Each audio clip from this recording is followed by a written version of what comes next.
Pan India actor, జాతీయ award గ్రహీత, icon star Allu అర్జున్ను Revanth Reddy సర్కార్ అరెస్ట్ చేసిన విషయం తెలిసిందే. అలాగే చెంచల్గూడ జైలుకు పంపించింది. కానీ హైకోర్టు ఇచ్చిన బెయిల్తో 50,000 పూచీకత్తుతో అల్లు అర్జున్ జైలు నుంచి కొన్ని గంటల్లోనే విడుదలయ్యారు. అయితే ఈ ఘటనపై సీఎం రేవంత్ రెడ్డి గారు మధ్యాహ్నమేమో చట్టం తన పని తాను చేసుకుంటుందని, చట్టం ముందు అందరూ సమానులేనని, ఇందులో తన జోక్యమేమీ లేదంటూ కామెంట్ చేశారు. కానీ సాయంత్రం సమయంలో నిర్వహించిన ఇంటర్వ్యూ ఒక అల్లు అర్జున్ అరెస్టుపై కాంట్రవర్సీ కామెంట్లు చేశారు. టాలీవుడ్ అగ్రతార అల్లు అర్జున్ను రాజకీయాల్లో సూపర్ స్టార్ అయిన మీరు అరెస్ట్ చేయడం ఇప్పుడు దేశవ్యాప్తంగా చర్చనీయాంశంగా మారింది. తన అభిమానులంతా అసంతృప్తికి గురయ్యారు. కొన్ని చోట్ల రోడ్ల మీదకొచ్చి ఆందోళనలు కూడా చేస్తున్నారు. దీని మీద ఎలా స్పందిస్తారని ప్రశ్నించగా రేవంత్ రెడ్డి సంచలన వ్యాఖ్యలు చేశారు. ఆందోళనేముంది, 10-15 మంది ఒక్కచోట చేరితే ధర్నా చేయొచ్చు. అందులోనూ పర్మిషన్ లేకుండా ధర్నాలు చేస్తే వాళ్ళను కూడా లోపలేస్తామని రేవంత్ రెడ్డి తెలిపారు. ఇక అందరూ అల్లు అర్జున్ను అరెస్ట్ చేశారు అని అడుగుతున్నారే తప్ప ఆయన వల్ల జరిగిన తొక్కిసలాటలో ఒక మహిళ చనిపోయింది. ఆమె కుమారుడు కోమాలోకి వెళ్లి 11 రోజులుగా ఆసుపత్రిలోనే చికిత్స తీసుకుంటున్నాడు. ఆ అబ్బాయి కోమాల నుంచి బయటికి వస్తే కళ్ళ ముందు తన తల్లి కనిపించకపోతే ఆ పిల్లాడి పరిస్థితి ఏంటి, ఆ బీద కుటుంబం పరిస్థితి ఏంటి అన్నది ఒక్కరు కూడా ప్రశ్నించట్లేదు అని రేవంత్ రెడ్డి ఆగ్రహం వ్యక్తం చేశారు. అల్లు అర్జున్ ఒక సినిమా నటుడు. ఆయన వ్యాపారం చేస్తున్నాడు, సినిమాలు తీస్తున్నాడు, డబ్బులు సంపాదిస్తున్నాడు, పైసలు పెడుతున్నాడు, పైసలు సంపాదిస్తున్నాడు.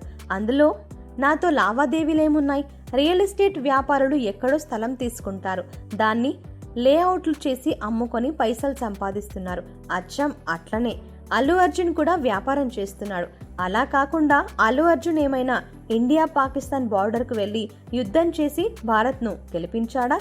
సినిమా తీశాడు, పైసలు సంపాదించుకుంటున్నాడు, ఇంటికి వెళ్ళాడు, అందులో గొప్పేముంది అంటూ రేవంత్ రెడ్డి షాకింగ్ కామెంట్స్ చేశాడు.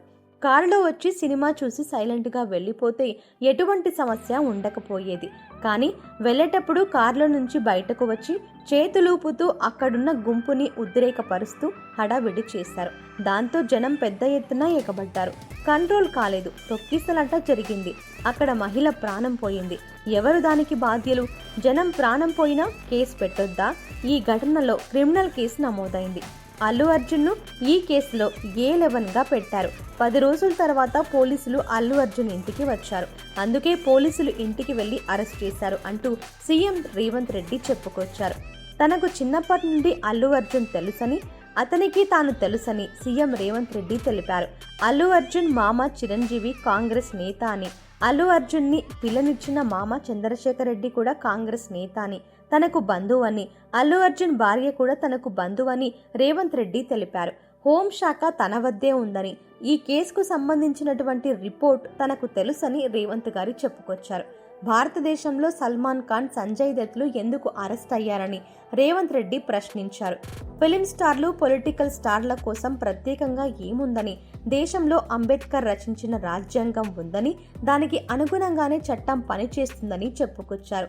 ఇదే క్రమంలో తన ఫేవరెట్ హీరో కృష్ణ అని, ఆయన ఇప్పుడు లేరన్న రేవంత్ రెడ్డి ఇప్పుడు తానే ఓ స్టార్ అని, తనకే ఎంతో మంది ఫ్యాన్స్ ఉన్నారని, అలా ఉండాలి కూడా అంటూ రేవంత్ రెడ్డి ఇంట్రెస్టింగ్ కామెంట్స్ చేశారు.